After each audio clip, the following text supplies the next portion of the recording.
Welcome to Fangirl Football. I'm Judy. I'm Tiffany. And I'm Lauren.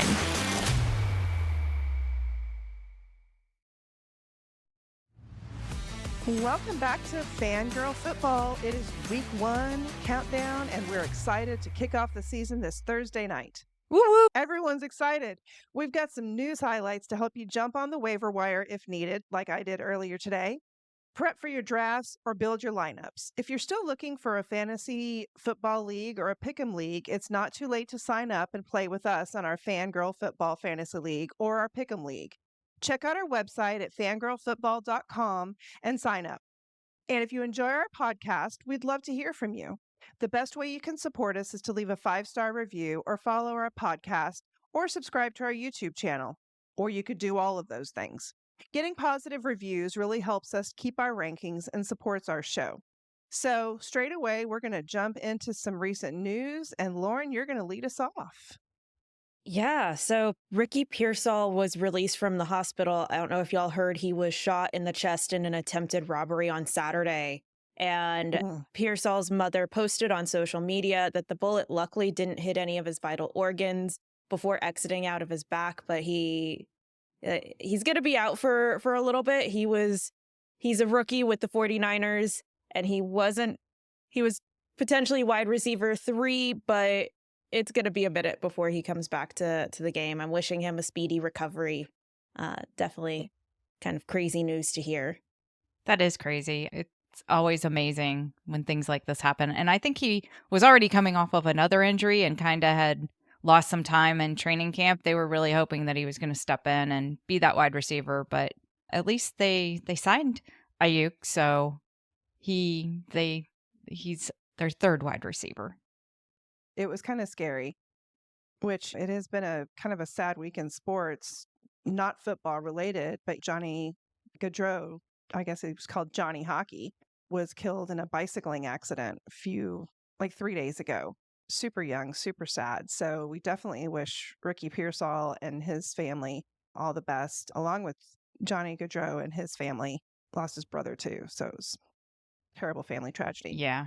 Which leads us on to our next news story is about Clyde Edwards-Helaire. So he was not at practice on Sunday, and he's also going to be out at least 4 games because he was placed on the non-football injury list or the NFI list. He's dealing with post-traumatic stress disorder. So he has been open about dealing with PTSD on his own Twitter account and has shared some other details with other news outlets. But back when he was at LSU, he and another player were involved in a fatal self-defense shooting. He said earlier this year, my first couple of years, you just try to block everything out. And it's like, at some point, I'm going to get over it. As you start to realize that doesn't happen, you get older, you realize no matter what the age, no matter what the person, no matter what the situation, everyone needs help at some point. And you can check out his Twitter earlier this summer. You know, he said that living with PTSD is no small feat. It's very hard, very overwhelming. And he's got the Chiefs backing him up. So we really do hope that Glydro or Clyde Edwards-Helaire gets the help he needs and is able to make a comeback in at least 4 weeks from now. We hope that. What does this mean for the Chiefs ahead of their game on Thursday night? Kansas City did sign Samaje Perine last week. He was previously the number 2 back in Cincinnati and Denver. And also Carson Steele, who was an undrafted rookie that kind of showed up in the fullback role during the preseason. So both of these guys are going to be options behind Pacheco, and we'll have to see how quickly Samaje is able to get up to speed on the Chiefs playbook, or if Carson Steele, the rookie, is going to get a few looks week 1. That should be exciting. I always like rookies. But he's an undrafted rookie. Doesn't mean he can't make an impact. Just, I'll be rooting for him even more that way. But yeah, wishing Clyde Edwards-Helaire the best and dealing with that. And I love to speculate. It's what we do, I think. And I kind of wondered if the Ricky Pearsall situation played a little bit into this, perhaps, just hearing about it. Who knows? Whatever it was, hopefully he gets past it and we'll see him back week 5. So we have one last holdout to talk about in Jamar Chase, negotiating a contract extension that could potentially make him the highest paid wide receiver in the league, according to Ian Rappaport. But I don't know. I mean, it's been kind of back and forth. He practiced a bit last week, and then his coach talked about him practicing, and then and thought they were on the right track, and then all of a sudden, hey, not at practice again. So I don't know if something broke down in that situation and he didn't like it being talked about. They were just moving on. He's still holding in again, and we're still waiting to see if he's going to be on the field on Sunday. Lauren, you've got the fantasy impact for us. What do you got there? I mean, I think that they're going to get the deal done before the Cincinnati New England game, and he'll be on the field. I can't see them pushing it any longer, but I guess if there was a game where they're not as like, hey, we want Jamar Chase on the field, this game might be it. Yeah, exactly. I think, they could. This is really bad to say, but I feel like they could tie everyone's hand, one hand to their body and probably beat the Patriots. So this would definitely be the game for Jamar Chase not to be there. But we're all excited about Joe Burrow coming back. Might be a great week for T. Higgins, though. I like that. Or Yosevich. If you have Andre Yosevich, this might be a great week to start him, not sit him. You do love Yosevich. I think, I can't even remember how to pronounce his name, but I'm really glad that you bring him up so I remember who he is and how to say his name. I drafted him, so I'm very excited to see how this first week goes. Are you going to start him? Yeah, and that's... I'll make that decision a bit closer to game time. I might be starting him depending on the Chase situation, hold-in situation. Yeah. We'll see. This is gonna impact my fantasy team because I've got Zach Moss, right? And then I've also got Samaje Perine and Carson Steele. Is Jamar Chase going to play? And is Zach Moss's position worthiness going to increase because he's going to get more looks? What's going to happen over in Kansas City? It's going to be a roller coaster week 1 for me. Yeah, I like Moss better than Perine or Carson Steele in that situation. So Moss is definitely going to get more work, I would say, unless they just decide to see what Joe Burrow's got since he hasn't been around for a while. But I don't think that's going to happen. I see a lot of running the ball coming up in Cincinnati while they try to run out the clock and move on from that game. So let's talk about some other players who are starting the season on the IR or PUP list. This means that they will miss at least the first 4 weeks of the season. That's right. So first is TJ Hawkinson. So he is the tight end over in Minnesota. He's missing the start of the season due to his torn ACL and MCL, which I believe happened in a game against the Lions last year. Because they're talking about the fact that he's possibly not going to be returning until maybe the week 7 game against the Lions. But there is speculation that he is healing ahead of schedule and that he could return ahead of schedule. But because he's on the PUP list, the soonest that could be is when the Vikings are in London on week 5, that they're going to be going up against the Jets that week. There's also a bye in week 6 that Minnesota has. And so if they can give him like another 2 weeks of rest, then maybe he doesn't return again until that week 7. If he goes week 5, are they going to use him that much? It's going to be the first opportunity for him to be back on the field. Maybe he suits up. Maybe he goes out for a couple of snaps. But I don't think that he's actually going to see a lot of action on the field until week 7. Yeah, I would agree with that. It's interesting. I know the teams like to give them that extra bye week to get healthy. So it'll probably come down to how are the Vikings doing, I would think. And, are they having a lot of success with their other tight ends? And how much do they feel they need him? If they're having a lot of success with the other guys, then, yeah, why don't you stay out and not go to London, and we'll see you in week 7 and have even more depth. We'll keep an eye on this one, but yeah, to start the year, he's gone. How much do they want to tempt the curse? Exactly. The Minnesota curse. Does it go to London too? Hopefully. Hopefully not that much. An ACL and MCL injury is not, as we're seeing, it can take over a year to completely heal. So not one you really want to tempt fate with. That's true. Mm-hmm. And it is kind of interesting because the ACL alone usually gets that 9 to 12 month time range, and they usually make it back before the 12 months. And anytime you get multiple in there, you are seeing it closer to a year or even more than a year. Which is a good segue to our next person on the list, Nick Chubb, running back for Cleveland, who is also starting on the PUP list. He had a week 2 injury for his ACL, MCL, and meniscus. It's the second time he's had an injury like this, and I think we're all a little surprised he's coming back. And yeah, definitely. And then Jerome Ford is going to get a lot of the workload in Cleveland.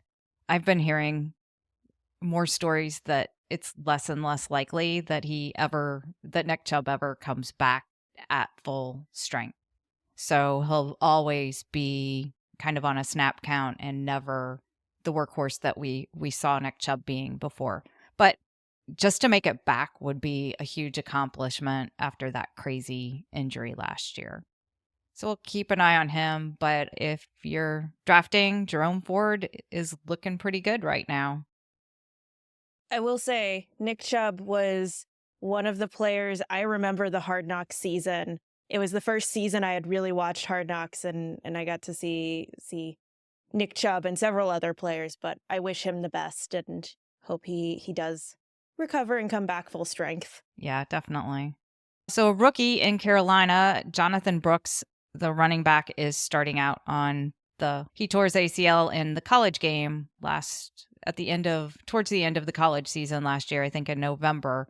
And he is expected to be the number 1 running back for the Panthers. He's supposed to be their franchise running back. They are counting on him. So they're going to try to probably work him in sooner rather than later, I would think. But they also don't want to, mess up your franchise running back just to rush him back in early on what's going to be a losing season for the Carolina Panthers. And when he does come back, he'll be eased into it, and it could be hard for him to win the starting job back from Chuba Hubbard. But we'll see. We're going to keep an eye on him. I've been drafting him because I do like him in that lead role later in the season, and we all know how injuries can get you in fantasy football. So if he's sitting on my IR spot, and hopefully when somebody else gets hurt, he's coming back into the mix off of the PUP list. So we'll be anxiously awaiting. We're excited to see him, this rookie. If you're enjoying the Fangirl Football podcast, don't forget to follow and review us on whatever platform you find your podcast. Keaton Mitchell. He is running back with the Ravens. He suffered a major knee injury on December 17th last year, so 2023 was the year of the knee. He is not expected to make a return until the latter portion of the season. Jim Harbaugh did say on the Baltimore Ravens website that Keaton Mitchell is on schedule, maybe ahead of schedule, doing really well, always has a smile on his face.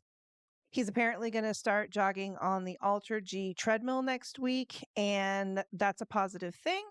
So we will see where it goes. So while Keaton is out, we can definitely expect Derrick Henry to continue to get the bulk of work in Baltimore. He has been a long-term workhorse down in Tennessee, and then he's now moved up to the Ravens this year. So again, keep your eye on Mitchell when he comes back later in the season. He could be an interesting choice if we have some other injuries.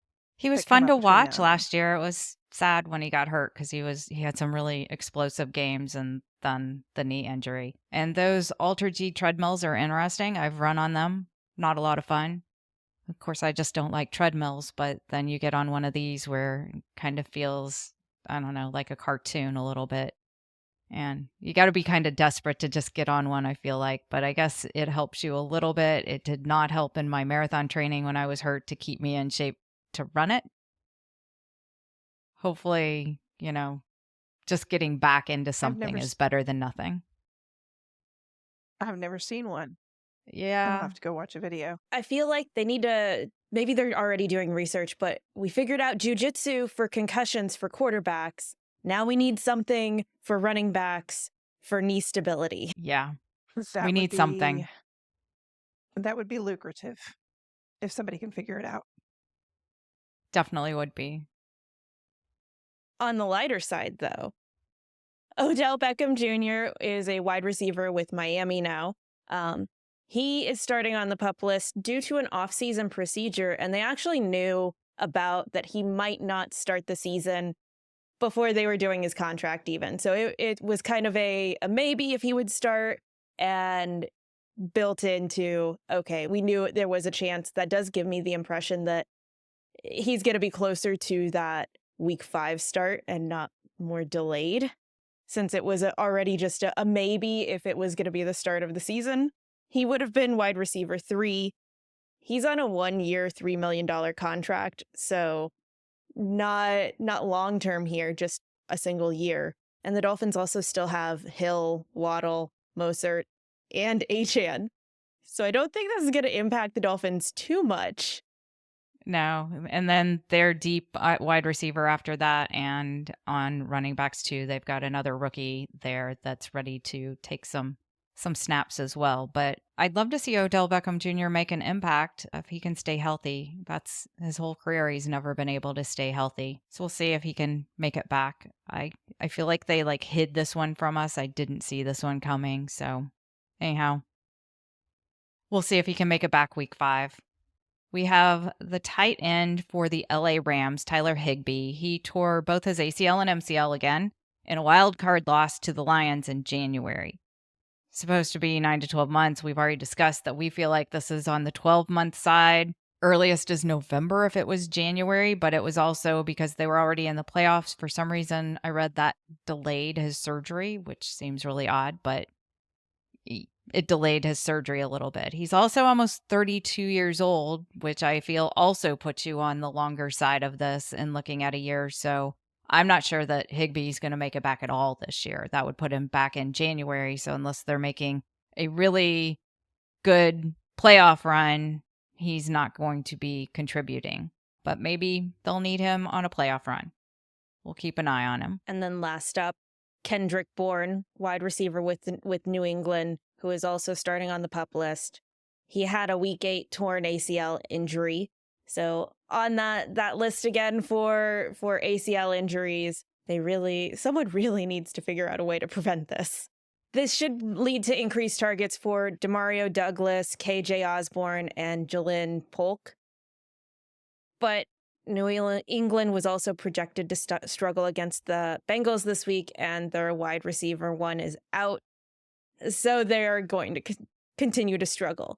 Don't pick up people from the Patriots for your fantasy draft. No, I did actually go to Kendrick Bourne a couple of times last year. They do tend to be out there, and if they have a good matchup, then they're playable sometimes in a very specific situation.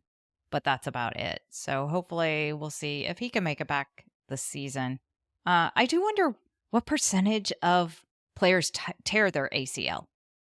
It does seem so common. We'll have to see if we can get some statistics on that, because I'm wondering, is it 50% of players tear their ACL?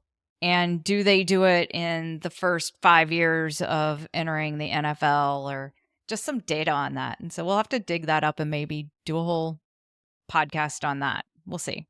So we'll put that on our list of things to research. 6 out of the 7 players we talked about were ACL or ACL-MCL injuries. So yep. It was at least prevalent last year. We'll have to look at that data. We'll dig it up. All right, so let's talk about a couple games that are on the revenge game list this week. So our Thursday night game, Baltimore at Kansas City. Last year, Baltimore lost to Kansas City in the playoffs in the AFC Championship game. Baltimore was at home. The game was low scoring, with Kansas City winning 17-10. This time, they're going to Kansas City and see if they can set a tone for the new year and their Super Bowl hopes. Lamar led the Ravens in rushing in the AFC Championship game last year with 54 yards. The rest of the team contributed 27 yards. That's why they brought in Derrick Henry. And Derrick Henry has already said he's ready. He watched that AFC Championship game and was wishing he could have suited up last year and helped them out. So he's all excited about getting at Kansas City Chiefs and seeing what he can contribute. Lamar outpassed Patrick Mahomes in that game, but they had 3 turnovers, and that included 2 by Lamar Jackson. Lamar Jackson, when he faces off against Patrick Mahomes, is only 1-4. And Lamar Jackson this week said every game is a revenge game. So we'll see what it comes to this week. I know both of these teams, when you get 2 teams that are set on they're making the Super Bowl and they think they actually can, that it just creates another level of excitement. And we're going to see if we get the 17-10 game or if we get a lot of offense and the defenses are still trying to figure things out right now. It'll be exciting, and we'll see who gets to win this one. I remember that game last season, and I remember how boring it was. And I remember the exact same thing, that Lamar Jackson was basically carrying that team and willing that team to get to the end of that game, and it just didn't happen for them. So hopefully they've got him some help this year, and I think that hopefully they have a good chance. Yeah, Kansas I City agree. has been upset at Arrowhead on opening day before, I think. So hopefully Baltimore comes in and shows us what they can do, because they're one of the teams that we're going to be talking about in our Super Bowl prediction section. They are, yeah. And I'm excited for this game, but I really hope that Lamar Jackson doesn't have to carry the team, the whole team. It seems like they've brought parts in, but the running game last year they had so many injuries. So hopefully bringing Derrick Henry in. Derrick Henry's been really, really, dependable and not injured. And so hopefully we get to see him help out Lamar Jackson, and that should be fun. And it's fun to watch him run because he's It just is. so big, and it feels like he carries half the field down the sideline with him. Yeah, definitely. And that could open up some space too for Lamar Jackson when he decides to run, which that could be even more fun to watch. That's So right. excited. The other revenge game this week is the LA Rams at Detroit. Detroit knocked the Rams out of the playoffs last year in the opening round, 24-23. This was the first playoff game the Lions had won in 32 years, and Goff gave Detroit that something Matthew Stafford never did, that playoff win. The Rams were beat up in that game. Stafford had his hand taped after it was cut in the second quarter. Kyren Williams had a hand injury in the fourth quarter. And Tyler Higbee, who we just talked about on the PUP list, tore both his ACL and MCL. So that game, really, the Rams were not at full strength at all. And they only lost 24-23. We're going to see if Detroit's defense is better or if they're going to allow their 50-point games again, and it'll be exciting to see. So both of these games, I'm excited to see.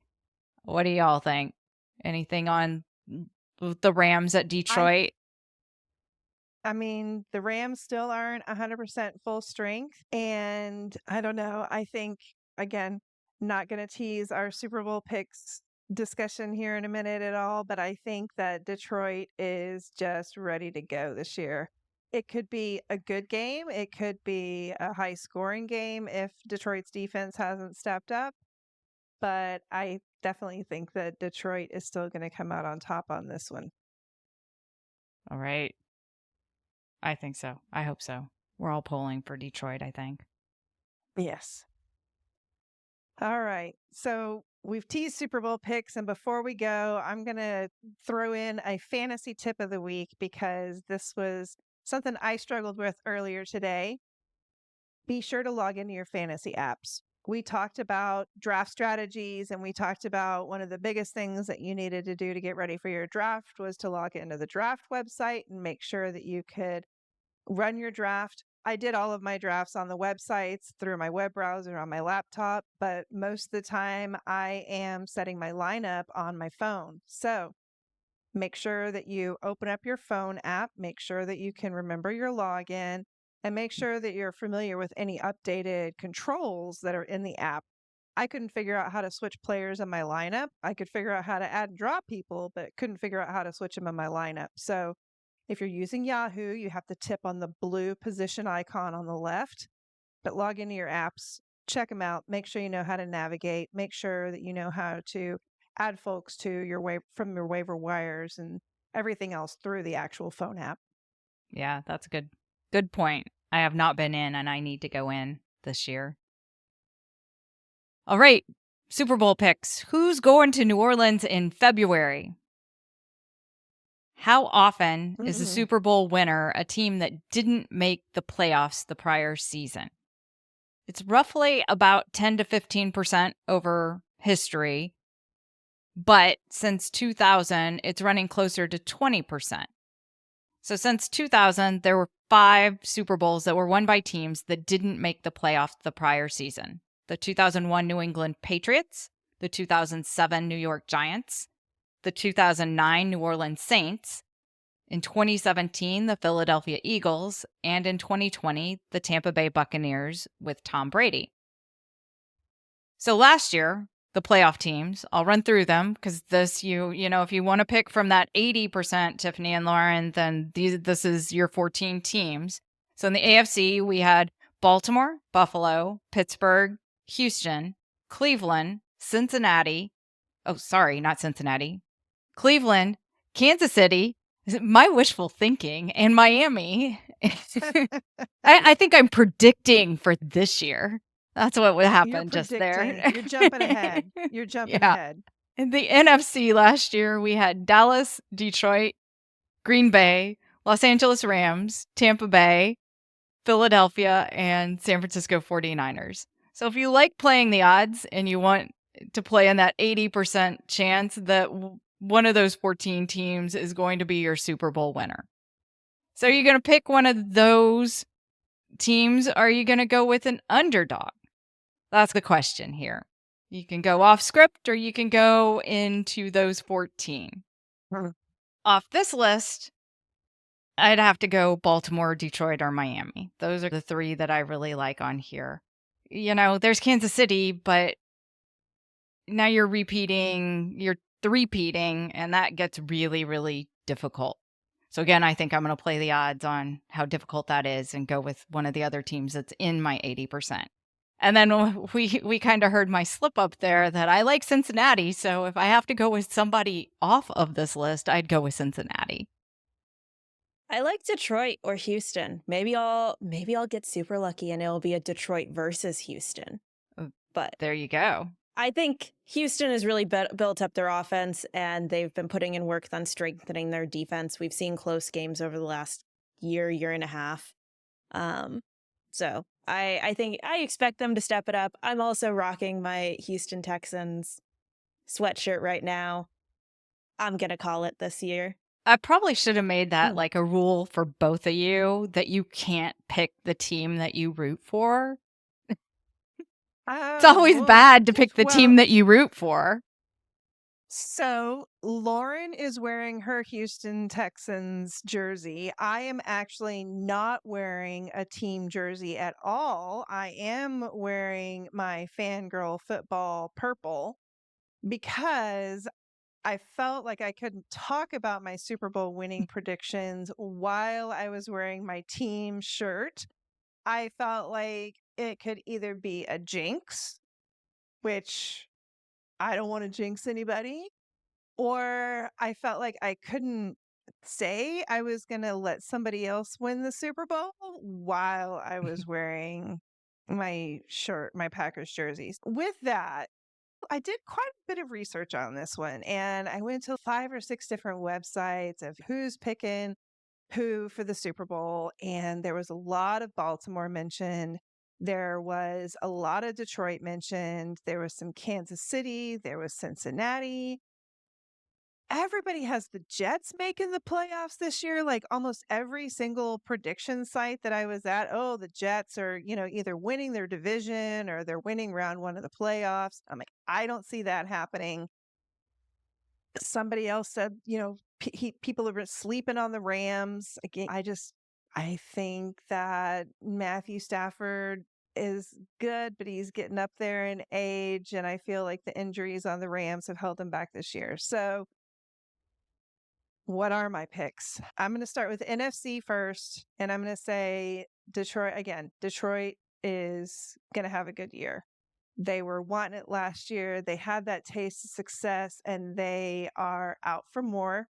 I think Jared Goff is going to have a bang-up season. I think Amon-Ra St. Brown is so focused. I know, Judy, you're cheering for Amon-Ra St. Brown, and he's just a nice guy. It's like, who doesn't want to cheer for Amon-Ra St. Brown? Plus, his name is cool to say.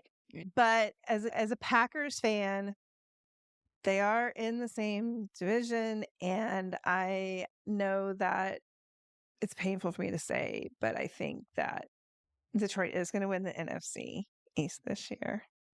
I'm going to wear a bag on my head when I watch the Packers games from now on because I feel intense shame saying that, but I'm okay with it. In the AFC, again, Cincinnati and Baltimore got bantered around a lot in all the different predictions that I was looking at. Cincinnati, if Joe Burrow, his hand is recovered and doesn't have any more problems this year, and if Jamar Chase stops holding out, and if he's got all of these weapons, Judy, you said wishful thinking. Cincinnati could be a team to beat this year. I think Baltimore, if Lamar Jackson and Derrick Henry can drive that offense forward, then they could have a great season. But as far as who's going to the Super Bowl, I'm saying Cincinnati and Detroit, and I think Detroit's going to win. All right, you got Detroit. Now I got to narrow mine down, I think, because every year I put a $5 bet before the season starts in one of the sports books on who I think is going to win. And I think last year that I had Baltimore, and that was really close, but didn't quite work out for me. So this year, I think I'll do something totally different. I'm going to go with Miami. Let's see if Miami can pull it off. And if Tyreek Hill can do it. I think we're all kind of like sliding over. We expect Miami to be like really good for fantasy wise. But this is one of the actual 2 bets that I have already placed. So you can go in and you can bet on how many games they're going to win. And they had the Jets winning more games than Miami. And I don't believe that. So I did put an over on the Dolphins and I put an under on the Jets. I couldn't believe that. I believe they had the Jets winning 10 games and the Dolphins winning 9 games. At least a couple weeks ago when I made that bet. And that was not something I could. Yeah, that's exactly what I was seeing as I was looking down all these different prediction analysis, is that the Jets are winning all of these games. And I'm like, no, they're not. I don't see it. I don't see it either. And I like the Dolphins, and I feel like they've got a great team as well. And then I know you love their coach, so they've got a great coach. Why not? All right, I'm going to put my $5 on Miami. You're going to put your $5 on Miami? All right. Yeah. I'm going to go put $5 on Cincinnati, and we'll see. Lauren, are you putting $5 on Houston? Yep. I'll put $5 on Houston. With all of our Super Bowl bets, or Super Bowl winners decided already. Thanks, everyone, for tuning in. Join us this week as we build out a Showdown DFS lineup. We will have more fantasy action for you this week. If you enjoy our podcast, we'd love to hear from you. The best way you can support us is to leave a 5-star review or follow our podcast or subscribe to our YouTube channel or do all of it.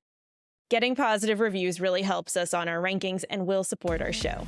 If you're enjoying the Fangirl Football podcast, and you're ready to dive into the season, and you're ready to dive into the season, go to our website and join a league and play with us. And join a league and play with us and play together. Share your winners with friends and play together. Winners will get some Fangirl Football swag.